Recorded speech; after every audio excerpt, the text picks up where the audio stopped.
I am the Chief Operating Officer. I am also the Acting Deputy Executive Director. I am the Incident Commander. Today we are actually having a multi-county federal coordination operation. So what we do with this operation, we work with our community counterparts in the event that there's a catastrophic event across any parts of the United States of America. With this event, we would depend on not only the Department of Veteran Affairs, but we would depend on our Air Force partners that are in our catchment area, as well as our community partners throughout the catchment areas. We work with our hospitals as well as our emergency management SMEs throughout the metropolitan area for St. Louis. Together, what we do, one, we have a planning phase so that we can actually plan for that catastrophic event. Today, we're actually in that planning phase. So we've got multiple agencies that are in the area with us today so that we can plan this exercise in that event.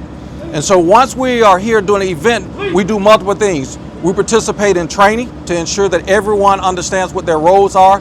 We also have Stop the Line so that if there was something that we're missing, our teammates throughout this coordination would have the information needed before we actually get to the exercise. Once we get to the exercise, it's like a real world event so that we can be prepared in the absence of any other activity across the United States of America. So today we have a scenario that involves a catastrophic event that happens. And so with it, we've been called by the National President's Office to actually implement this exercise. With it, we bring in an aircraft with patients on the aircraft. We utilize our community partners as well as VHA partners in order to take care of the patients, to get the patients to the right and appropriate level of care. That care, because of our fourth mission, could include someone coming to the VHA healthcare system, or they can go to the community. And what the team does is once they take the information from the patients that's been given while in flight, that information is taken so that when they're here on the ground,